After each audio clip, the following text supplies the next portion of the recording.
दीपावली के त्यौहार को हर्षोल्लास के साथ मनाने के साथ अब छठ पूजा की तैयारी होने लगी है। उसके बाद भाई दूज का दिन, गोवर्धन पूजा की तैयारी और सारी चीज़ें होने के बाद दूसरा सबसे बड़ा त्यौहार छठ पूजा का जो होता है उसको मनाने की तैयारी चल रही है। अभी इस समय पर मैं बिरगांव नगर निगम इलाके के ब्यास तालाब पर हूं और आप देख सकते हैं यहाँ पे रंगरोगन का काम चल रहा है। ये बहुत सारे कार्यकर्ता, बहुत सारे लोग यहाँ पे मौजूद हैं जो तालाब के चारों तरफ सफाई और दूसरी व्यवस्थाओं को अंजाम दे रहे हैं, क्योंकि ये ब्यास तालाब है। यहाँ पे बहुत ज़्यादा भव्य तरीके से छठ पूजा मनाने वाले लोग जो है आते हैं और यहाँ पर जिस दिन छठ पूजा होती है उस दिन शाम से लेकर के अगले सुबह तक 24 घंटे का बहुत बड़ा कार्यक्रम होता है। इसके लिए कई सारे संगठन मिल करके इस पूजा को और इस काम को अंजाम देते हैं। ये जहाँ पर मैं अभी खड़ा हूँ आप देख सकते हैं तालाब की सफाई हुई है, तो तालाब का पानी पहले से काफ़ी ज़्यादा साफ दिख रहा है। चूँकि यहाँ पर बहुत ज़्यादा पेड़ पौधे उग जाते हैं, तो सबकी सफाई की गई है। नगर निगम के द्वारा सारा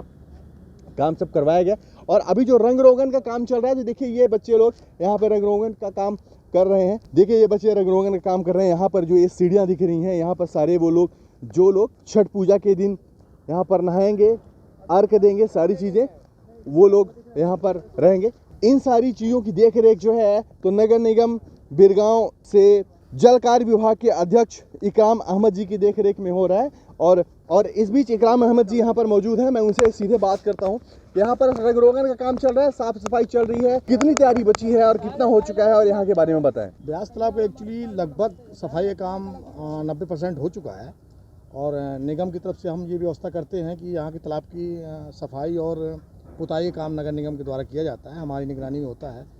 और कुछ हमारे समाज के युवा लड़के लोग भी तालाब की सफाई लगभग 2005-06 से कर रहे हैं। कंटिन्यू इस तालाब की सफाई करके और अपने छठ पूजा के हमारे श्रद्धालु भाइयों को तालाब अर्पित किया जाता है। जानकारी जहाँ तक ये है कि चारों तरफ से ये बातें हैं कि जब दीपावली का पर्व बीतता है और उसके बाद जब ये तालाब की बात हम करें, तालाब में जो बहुत सारे झाड़ होते हैं, बहुत सारे पेड़ उग जाते हैं, घास उग जाती है, उसको साफ करने का काम आप स्वयं करते हैं, तालाब में घुसकर आप करते आ रहे हैं और इस बार भी आप रंग रोगन में लगातार सुबह से हैं यहाँ पे। निश्चित तौर पर हम लोग और अपने युवा साथी सभी लोग मिल करके तालाब की सफाई करते हैं, क्योंकि दीपावली के बाद, लक्ष्मी पूजा के बाद बहुत सारी ऐसी पूजा सामग्री होती है जो तालाब में लोग डाल देते हैं। उसके लिए हम लोग अस्थायी रूप में हम लोगों ने चारों तरफ कुंड भी रखा गया हमारे द्वारा, ताकि उसमें अस्थायी रूप पर उसको डाला जाए ताकि तालाब गंदा ना हो और छठ पूजा के लिए उसको एक साफ सुथरा तालाब दिया जाए, क्योंकि ये त्यौहार बहुत ही पवित्र तालाब है और इसकी मान्यता बहुत बड़ी मान्यता है।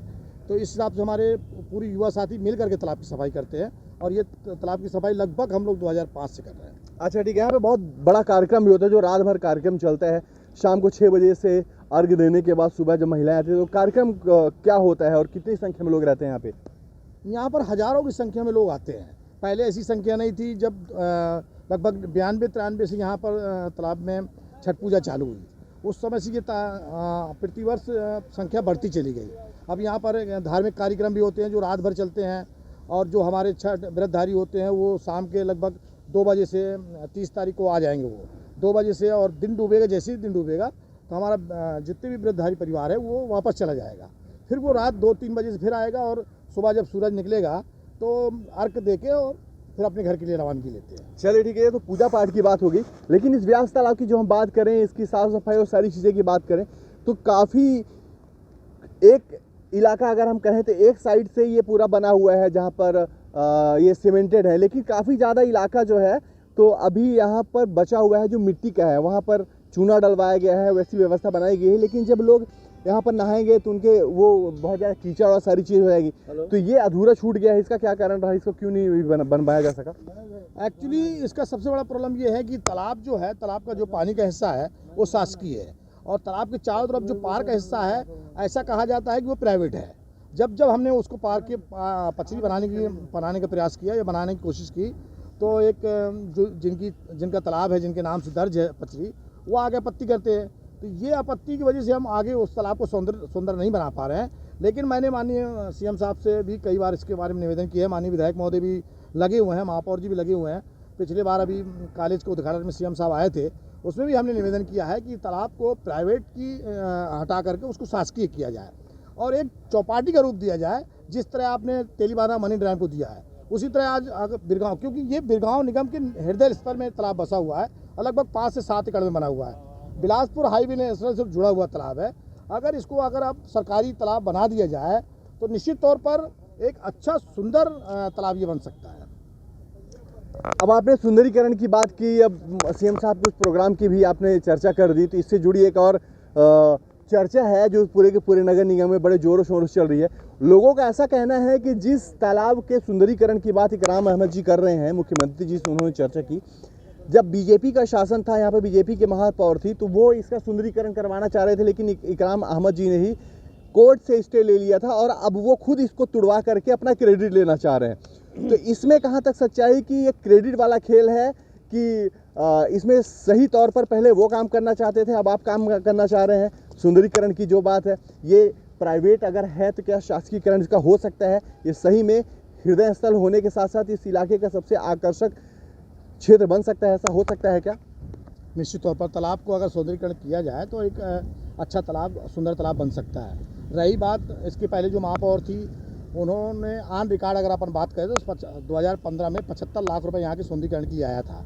लेकिन महापौर जी ने स्वयं लेटर लिख के, भाजपा की महापौर जी ने स्वयं लेटर लिख के शासन को उस पैसा को वापस किया है।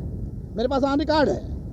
वो क्या सुंदरीकरण, वो तो ये बैठे हुए बेचारे जो गरीब परिवार के लोग अपनी रोजी रोटी कमा रहे हैं, उनको तोड़ना चाह रही थी, और उनके तोड़ने के वो जो उन्होंने इलीगल तरीके से तोड़ने के प्रयास किया, उसके खिलाफ मैं स्टे लाया था, और स्टे ला करके इनको आज कमा खा रहे हैं, रोजी रोटी अपनी कमा रहे हैं। हमने कभी नहीं कहा चाहा और ना हम चाहते हैं कि किसी गरीब परिवार का घर उजड़े, किसी गरीब परिवार की रोजी उजड़े। क्योंकि मैं भी आज से, मैं रायपुर में जब छत्तीसगढ़ में आया तो 89 में आया था। मैं रिक्शा ऑटो चलाता था, ऑटो मेरा खुद का था, ऑटो चलाता था। मैंने गरीबी देखी, गरीबी कैसी होती है, तो मैं एक गरीब परिवार के घर को कैसे उजाड़ सकता हूँ? संभव नहीं है। तो मेरा मकसद कभी किसी गरीब को परिवार को उजाड़ना नहीं था, और मैंने ना कभी इस बारे में सोचा है। मैं तो महापौर जी जो भाजपा की थी वो तोड़ना चाह रही थी, और ये पूरी जितनी भी वहाँ निवासरत लोग हैं सबको पता है तोड़ना चाह रही थी। मैं एक आयत शख्स था, मेरे साथ अभी फूले भाई खड़े हैं, ये मेरे साथ हाई कोर्ट गए, और भी हमारे कुछ साथी हाई कोर्ट गए, स्टे लेकर आए, उसको काम को रोका गया, और उसके बाद से आज तक कोई कार्रवाई नहीं की गई। आज 20 साल से मैं यहाँ पार्षद हूँ। तो अगर अब सुंदरीकरण किया जाएगा तो इन सबको हटाना पड़ेगा। चर्चा इस पर है, लोग इस पर आरोप लगा रहे हैं कि अब क्रेडिट लेने की बात चल रही है, तो अब इनको हटाना पड़ेगा, तो फिर ये सुंदरीकरण कैसे होगा अगर सब लोग रहेंगे तो? क्या है, सरकार की अपनी एक योजनाएं होती हैं, सरकार की अपनी योजनाएं होती हैं। आज तेलीबांधा के वहाँ लोग बसे नहीं थे, उसके बाद सरकार ने वहाँ व्यवस्था बनाई। ऐसी बहुत सारी योजनाएं हैं जो इनको व्यवस्थित किया जा सकता है। भाई वहीं पर दुकान बना कर दी जा सकती है।